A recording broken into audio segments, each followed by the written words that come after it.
acá ahorita vamos primero a decir de que yo me muevo en el ámbito privado, no en el público, por lo tanto trabajamos muy diferente.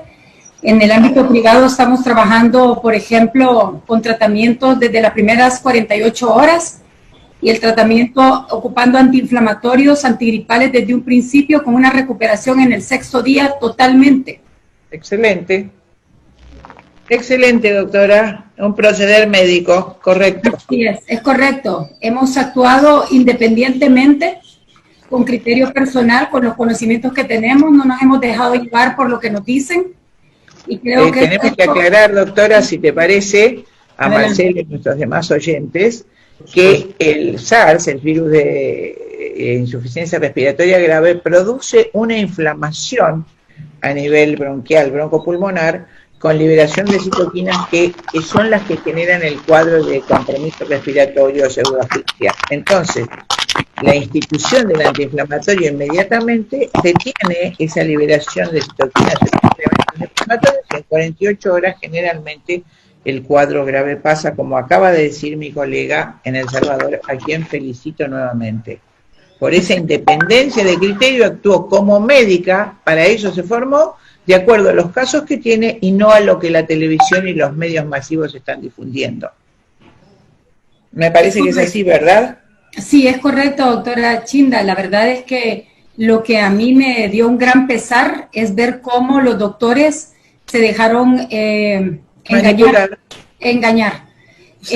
Con fake news, o sea, noticias falsas, con incluso artículos en la revista Lancet que no tienen ningún respaldo.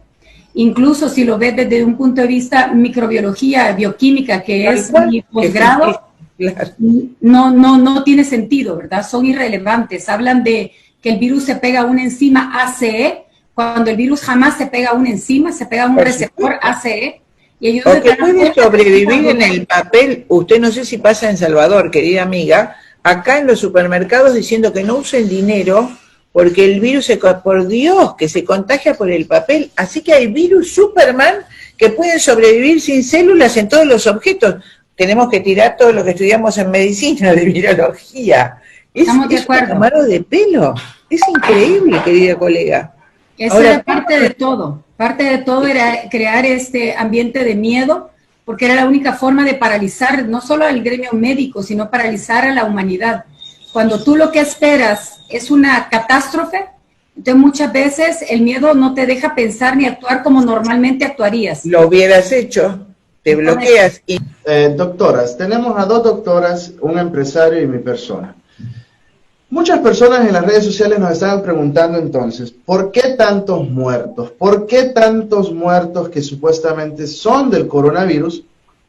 ¿Qué le pueden decir ustedes dos a estas personas que se siguen cuestionando de por qué tanto muerto? Perdón, las cifras están muy mal usadas en los medios masivos de comunicación. Y vuelvo a decirte, porque te lo he mostrado en la estadística en China y en las demás estadísticas que te nombré, en rojo la cantidad de muertes por coronavirus. Entonces, están ahí, si vos, sin fundamento, como la receta que acabo de mostrar, decís que el paciente tiene coronavirus y se murió y no tenía coronavirus, no hay fundamento. La prueba de la PCR es muy cara, no se hace en todos los hospitales, no sé la doctora que dice en Salvador. La prueba de los anticuerpos es fidedigna, vos tenés IgG, son pacientes que están curados, que han tenido con o sin síntomas, se han superado la enfermedad, si tienen anticuerpos IgM la están padeciendo, entonces tenés que tener un diagnóstico de certeza. Aún así, el número de muertes que veo en las estadísticas se corresponde, no sé qué dice la doctora que está en el hemisferio norte, yo estoy en el hemisferio sur, con las muertes estacionales por problemas respiratorios. Quiero leer la estadística.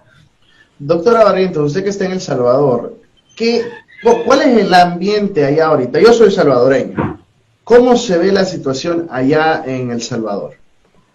Bueno, primero, Marcelo, déjame hablarte tal vez con datos ya a nivel mundial, porque nosotros estamos atendiendo a través de teleconferencia a compatriotas y también a pacientes de todo el mundo. Llevamos más de 550 pacientes ahorita en manejo y te puedo decir de que algo que me queda claro es que sí se dio una pandemia, sí es una pandemia, pero es una pandemia organizada, si te lo puedo decir así.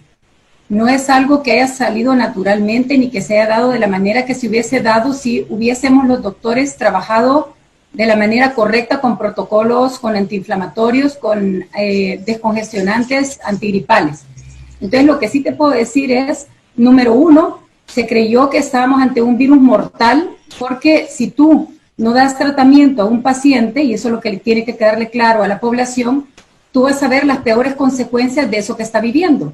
Si vamos a poner el ejemplo de algo que no es el coronavirus, el H1N1, que es una influenza tipo A, que fue la que devastó a España durante los años de 1900, que fue creo que 1919, después de la Primera Guerra Mundial, es una H1N1.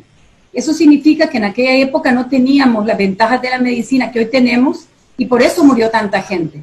Ahora, teniendo las ventajas, teniendo tanto medicamento fabuloso, tanto inhalador antiinflamatorio, nebulizaciones, lo que ha pasado es un desastre. O sea, esto jamás debió haberse dado. Entonces, para que el público comprenda, si tú tienes una diarrea con vómito y yo te digo, no puedes tomar nada para el vómito, no puedes tomar nada para la diarrea, y yo te pregunto, ¿qué va a pasar con ese paciente? Se va a morir de algo que debió ser curado correctamente con un médico independiente que proceda como médico. Es correcto. Entonces, lo que la gente tiene que entender es que las muertes han pasado. Eso no es una mentira, es una realidad. La pandemia se ha dado, esa es una verdad.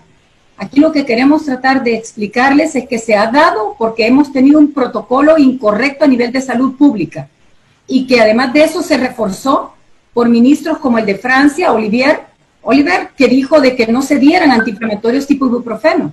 Tenemos a la Organización Mundial de la Salud que las primeras consejos que daban eran no ocupar ni antiinflamatorios, no esteroideos, ni esteroides, ni nebulizaciones porque el virus lo empujaba a una terapia respiratoria hasta el pulmón. O sea, yo he oído cosas tan absurdas que yo no puedo creer que un neumólogo crea eso, pues, porque hemos tenido enfermedades virales como el virus sincitial respiratorio que te da un distrés respiratorio, incluso en bebecitos recién nacidos, y lo primero que tú haces es pones terapias con esteroides.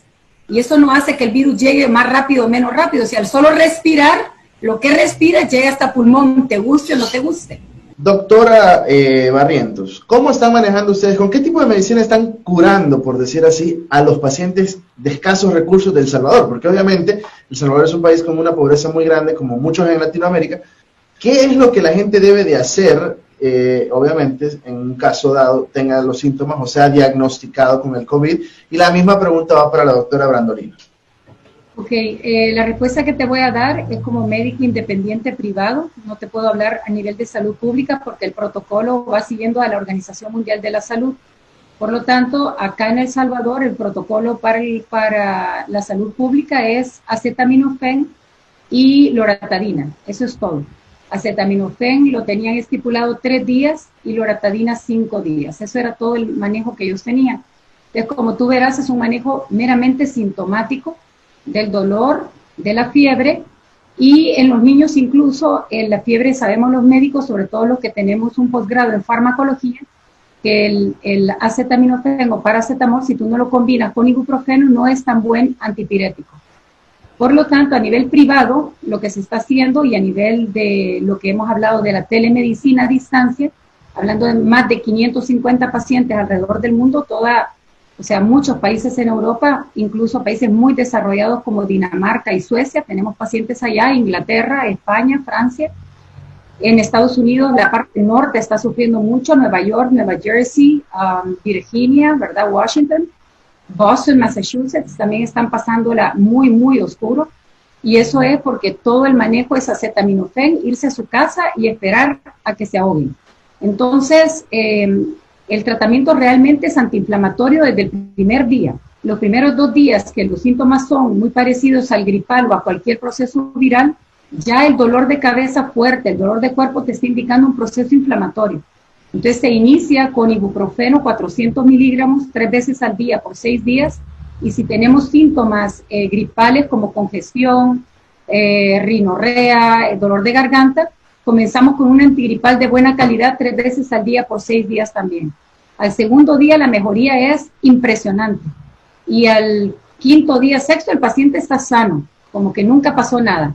Lo veo muy, muy similar al H1N1, al ser un virus nuevo, influenza A. Al cuarto, quinto día, si tú no dabas un tratamiento antiinflamatorio, podía haber una bronquitis o una neumonía.